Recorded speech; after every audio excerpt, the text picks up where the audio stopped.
Hi everyone, today I'll be taking you along on our first trip to Victoria, or to Vancouver Island for that matter. It was a short one, just a weekend trip, but very nice as it was the first proper summer weather. So the Friday after work we headed out to the Tsawwassen.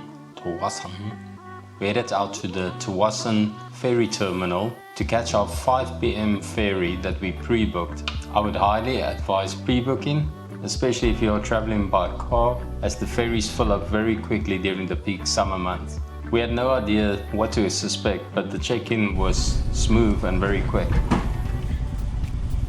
Hello. Reservation? Yeah. Last four numbers, please. 5434. Thank you very much, sir. That was made by Hendrik. That's correct. One child. That's correct. Wonderful. You're fantastic. You're in lane 44. Lane 44. To the right-hand side. Thank you. Have a safe trip. Thanks. Once you make it through the gates, you park your car in the queue, and then you're free to roam around the ferry terminal. There are some shops as well as restaurants where you can buy some things for your trip. The trip is just over an hour, so you don't really need much. They give you a heads up with an announcement system when it's time to head to your car and the ferry is almost ready to board. I was amazed by just how many vehicles fit onto these ferries. You really do underestimate the size when you see them at a distance. The cars are packed bumper to bumper, and if you don't trust your emergency brake or parking brake, you are more than welcome to use some of the provided blocks to hold your car in position, especially if the seas are a bit rougher. Once parked, you can either remain in your car if that's what you choose to do, although it gets pretty muggy down there, or you can get out and head to the upper decks. There's a food court should you want to buy something to eat, as well as a souvenir shop. If you have good weather, you can head to the outside decks and enjoy the beautiful views as you pass the many small islands on your way to the Swartz Bay terminal. If you are lucky, you might even spot some whales on the way there. So when you approach your port, once again they would give an announcement, so you have ample time to head back to your car and be ready when it's time to leave. When the ferry has docked, it's not very long before they open up the back and the cars start driving off. It's about 50 kilometers from the Swartz Bay terminal into Victoria. The accommodation was extremely full the weekend we went, as well as very expensive, of course. We managed to book a type of motel called the Robin Hood Inn. It was fairly priced and comfortable, and not too far from the waterfront where most of the action happens. Another bonus was the free usage of their e-bikes as well as kayaks, although pre-booking is highly advised. So we dumped our bags and headed to the waterfront for an evening walk. It ironically does have quite the Victorian feel to it. Now the buildings have more historic beauty compared to those in Vancouver. The next day we headed to the Craig de Roe Castle, built between 1887 and 1890. During its life it has served as a mansion, as well as a military hospital, college and musical conservatory. My kid enjoyed it, as they have a little treasure hunt where they look for objects as they make the tour through the castle. There's also some fun souvenirs in their gift shop. After the tour of the castle, we headed for a quick bite at the old favorite, the Spaghetti Factory, before doing a drive along the outer edge of town. The family was down for the count in the afternoon, and I decided to take this time and go for my complimentary kayak session. It was beautiful out on the water. People were frolicking all around, laying on the shores, on the banks. I also spotted one of the hot tub boats I read about before going there, which seems like something that's nice to do on a slightly cooler day than it was then. The evening we headed back to the waterfront for a quick bite and enjoyed the sight and atmosphere. The Parliament building is beautiful with green lawns to relax on. And for those that don't know, Victoria is the capital of British Columbia, not Vancouver as many might think at first.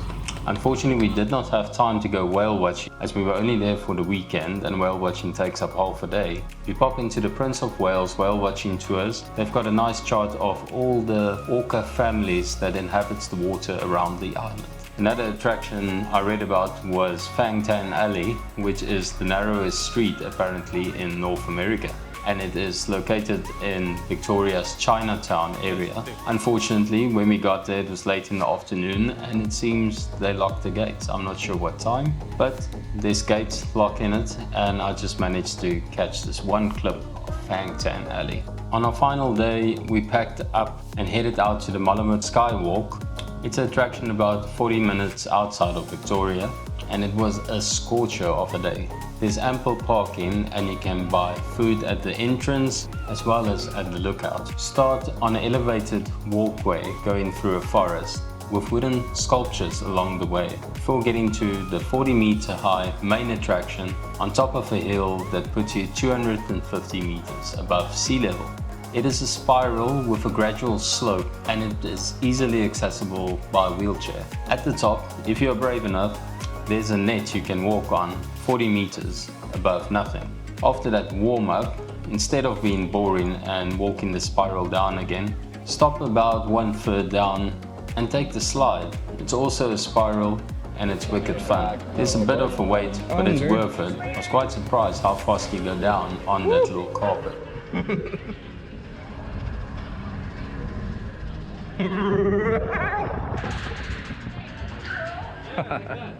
With time to kill before our 7 p.m. ferry, we headed for Hadley Castle.